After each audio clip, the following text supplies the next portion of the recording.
Assalamualaikum warahmatullahi wabarakatuh. Baik, pertemuan ketiga ini kita akan membahas tentang materi perangkat lunak.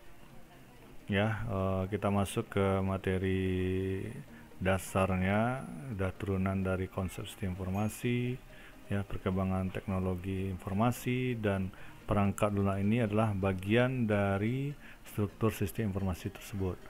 Nah, kita akan lebih mendalam mengkaji ini terkait pembahasan masalah perangkat lunak atau software. Nah, mungkin dari pertanyaan seperti ini, apa itu perangkat lunak atau software? Mungkin Bapak rasa Anda semua sudah familiar ya dengan yang namanya perangkat lunak atau software, ya.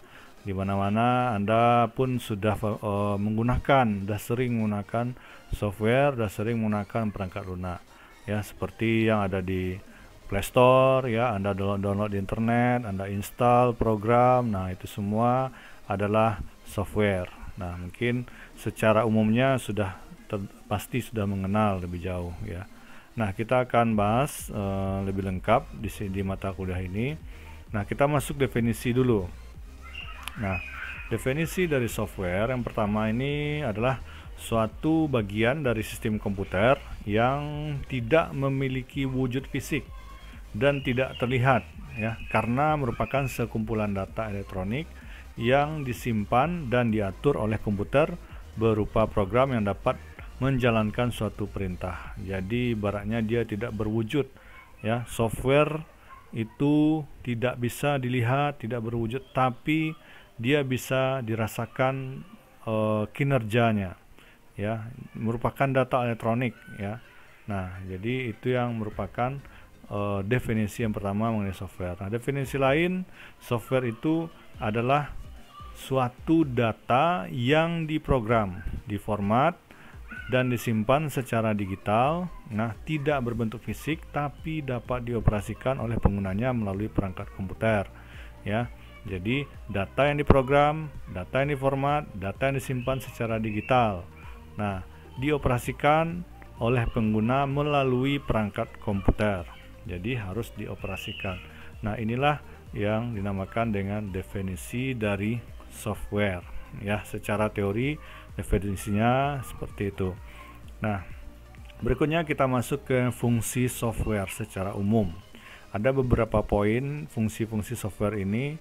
Nah, yang pertama, menyediakan fungsi dasar dari sebuah komputer sehingga dapat dioperasikan, misalnya ketersediaan sistem operasi dan sistem pendukung pada komputer. Jadi memang software inilah fungsi dasar dari komputer.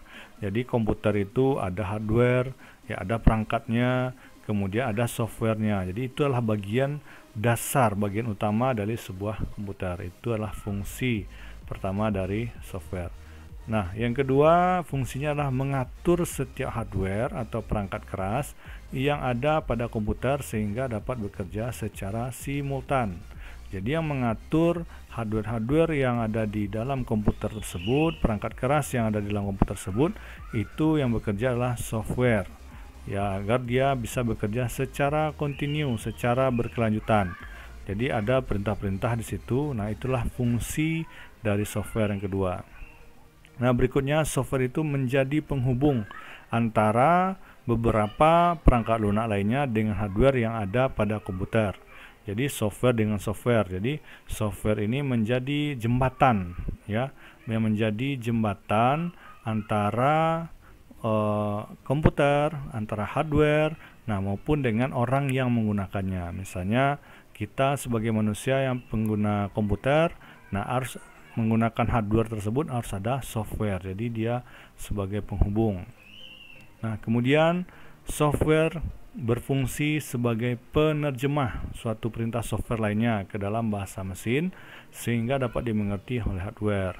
Jadi dia sebagai translator, ya, penerjemah, ya, bagaimana keinginan kita sebagai pengguna untuk bisa melakukan pekerjaan terhadap perangkat-perangkat tersebut. Nah, software inilah yang menjadi penerjemahnya. Anda ingin menginstal hardware ini, nah, ada software yang menjadi penghubungnya. Dia menerjemahkan bahasa manusia ke bahasa mesin agar bisa mesin-mesin atau hardware itu bekerja secara optimal.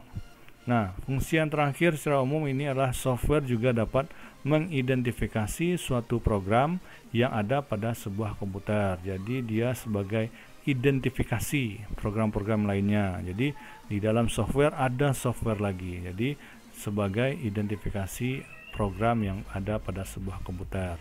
Nah, inilah fungsi secara umum dari software. Mungkin yang Anda ketahui tentang fungsi software, dapat membantu Anda bekerja, dapat memudahkan Anda bisa lebih efisien dalam menuntaskan pekerjaan. Nah, itu sudah terangkum di dalam fungsi secara umum ini. Oke, kita lanjut. Nah, kita lanjut kepada klasifikasi software. Nah, software-software yang Anda kenal sebanyak itu ada klasifikasinya, ada kelompok-kelompoknya. Jadi agar kita tahu ini dari segi fungsi, dari segi manfaatnya, nah kita jelaskan, kita jabarkan klasifikasinya. Jadi ada 2 klasifikasi. Yang pertama, software berdasarkan jenis. Nah, antara lain yaitu software sistem operasi, software bahasa pemrograman, software program aplikasi. Nah, ini adalah kategori klasifikasi berdasarkan jenis. Ada 3 softwarenya. Nah, kemudian yang kedua itu software berdasarkan distribusi. Ada yang software freeware, open source, shareware atau triware, komersial software atau malware. Nah, ini mungkin sudah Anda kenal nih, freeware, shareware. Nah, mungkin sudah Anda pernah rasakan software-software tersebut. Ini kenapa ini nggak bisa dipakai sepenuhnya. Nah, ini nanti masuk ke dalam klasifikasi software-software tersebut. Nah, kita akan jabarkan ini secara rinci satu persatu di slide-slide berikutnya. Oke. Nah, kita bahas software berdasarkan jenis tadi. Tadi ada 3, kita bahas yang pertama itu adalah software sistem operasi atau operating system. Nah, ini adalah software yang berfungsi untuk mengelola dan mengkoordinasikan setiap komponen dan fungsi komputer. Nah, jadi Anda mungkin pernah mendengarkan Windows ada Linux, ada DOS. Nah, itu adalah sistem operasi. Jadi itu adalah wadahnya, OS-nya. Kalau di Android, di smartphone itu adalah Android-nya. Kalau di komputer itu adalah Windows-nya. Nah, itu adalah sistem operasi. Ada pula yang pakai Linux, itu adalah sistem operasi. Jadi dia mengelola, mengkoordinasikan setiap komponen dan fungsi komputer. Jadi induknya adalah sistem operasi. Nah, ini adalah jenis software berdasarkan jenisnya, yaitu operating system. Jadi contoh-contohnya mungkin sudah familiar. Kalau Windows itu sudah banyak versinya ya. Sekarang ini ada Windows 10, ada Windows 7 ya kan. Nah, ada Windows dulunya Windows 8, ada dulu Windows 8 dan masih banyak lagi versi-versi yang lainnya ya. Jadi versinya selalu update setiap saat. Nah, juga kalau untuk di handphone, smartphone itu ada Android ya kan. Kalau dulu pakai BlackBerry itulah software sistem operasi. Dan begitu contoh-contoh yang lainnya. Nah, kita masuk ke software berdasarkan jenis yang kedua, yaitu adalah program ya. Jadi bahasa pemrograman, jadi software pemrograman. Jadi membuat software itu dengan software. Nah, apa aja softwarenya? Nah, di antara ini kita lihat dulu definisinya. Jadi berfungsi sebagai pemberi instruksi standar yang melibatkan sintak dan semantik yang dipakai untuk mendefinisikan suatu program aplikasi komputer. Jadi istilah umumnya yang bisa kita simpulkan dari sini, dalam kita membuat sebuah software atau sebuah aplikasi itu menggunakan bahasa pemrograman. Jadi bikin software dengan software juga. Nah, inilah contoh-contohnya ini. Mungkin pernah Anda dengar istilah Java, PHP, Python, JavaScript, Visual Basic. Nah, itu adalah jenis dari bahasa pemrograman atau jenis dari software pemrograman ya. Nah, berikutnya yang ketiga, software berdasarkan jenis, yaitu program aplikasi. Nah, itu adalah software yang memiliki fungsi tertentu.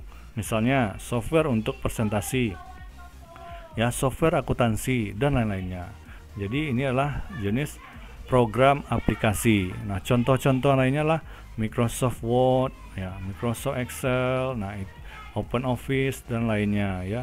Jadi aplikasi-aplikasi yang Anda gunakan di laptop ya, yang Anda install, Winamp gitu kan. Nah, untuk Adobe Reader, nah itu adalah aplikasi ya, software aplikasi.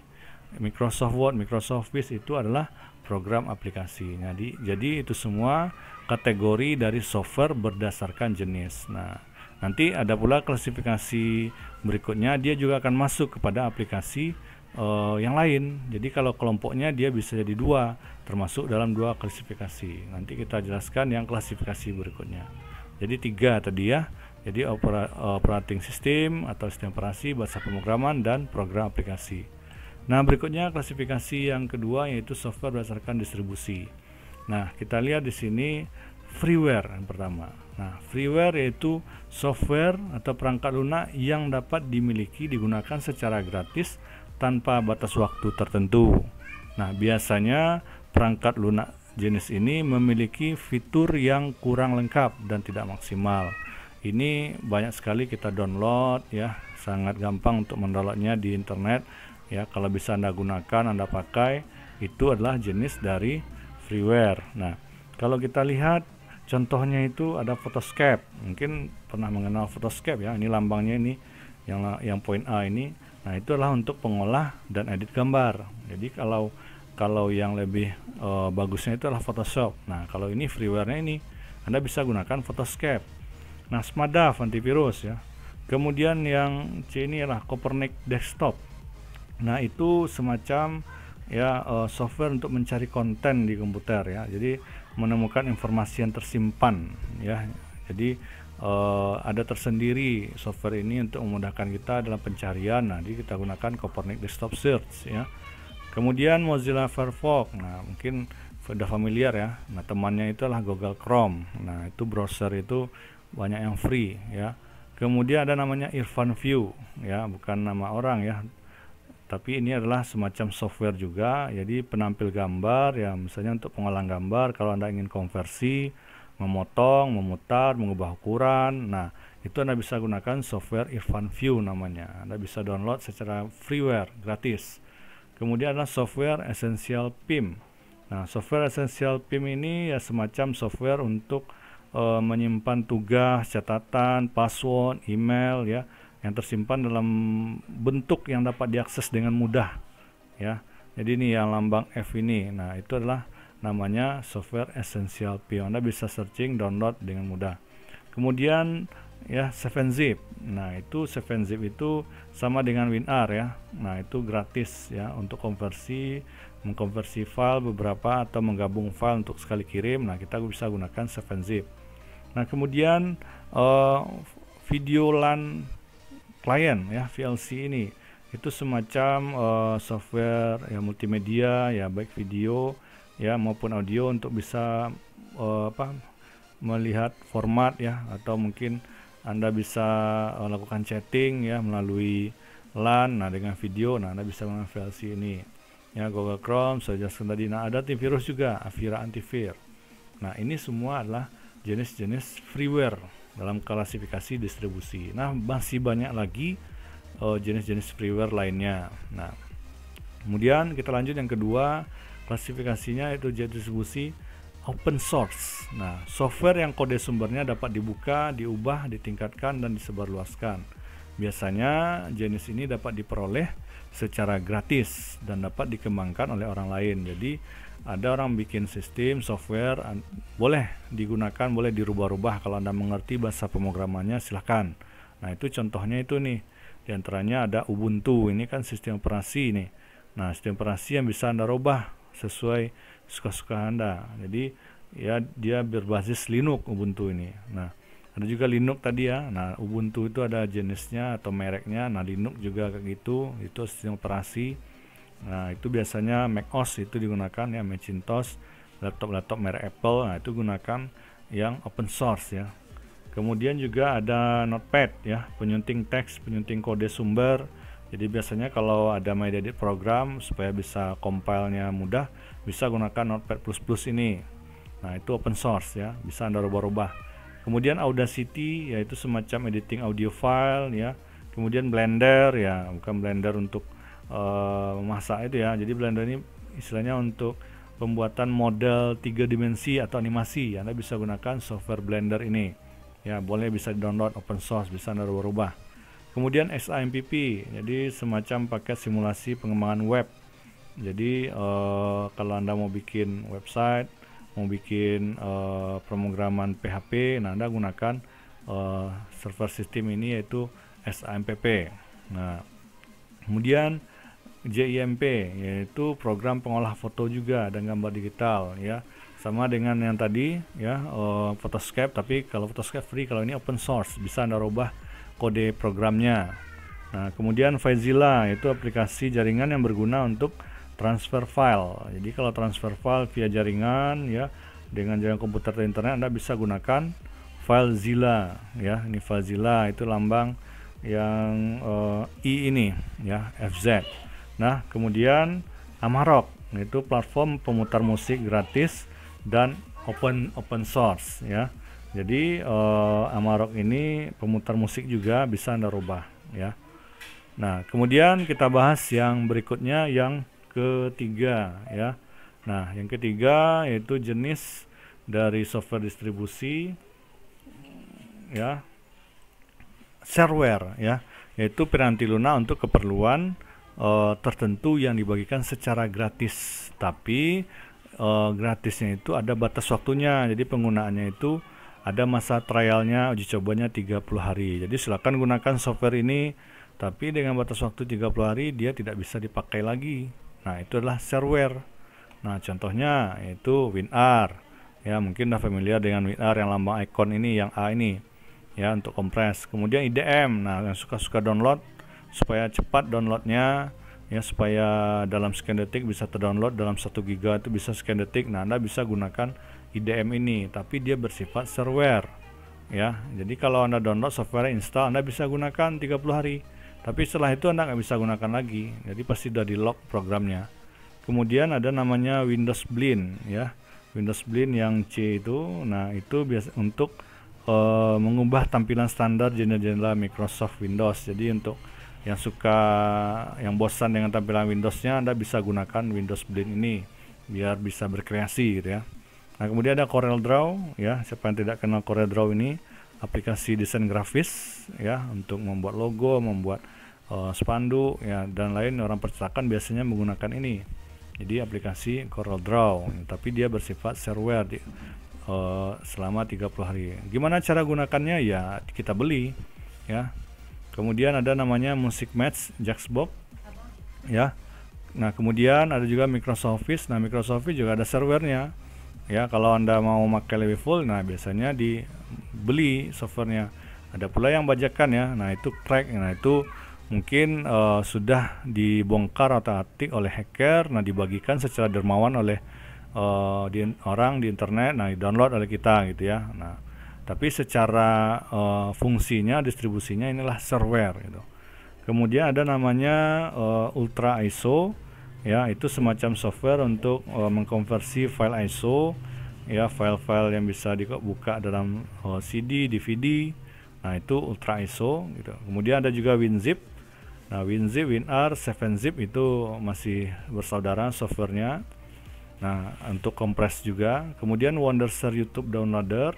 Nah, itu semacam software free download untuk video streaming, ya, khusus video YouTube. Jadi bisa mengkonversi video YouTube ke format apa, misalnya ke format AVI, WMF, MOV, MOG, apa ya. Nah, MPEG, dan masih banyak lagi. Nah, kemudian ada juga Blue Corner namanya. Nah, itu untuk membackup kualitas Blu-ray. Jadi membackup isi hard disk. Nah, Anda bisa gunakan Blue Corner ini. Nah, kemudian berikutnya software berdasarkan distribusi lagi, commercial software, yaitu software berbayar. Nah, ini udah jelas berbayar, langsung dibeli, yang ada servernya. Jadi disupport oleh perusahaan, pengguna, dan tidak bisa dimodifikasi. Nah, di contohnya ya Microsoft Windows, ya kan, Adobe Flash, ya. Adobe Flash ini gunanya untuk membuat animasi, membuat gambar vektor, gitu ya. Adobe Photoshop. Nah, biasanya orang-orang studio menggunakan ini.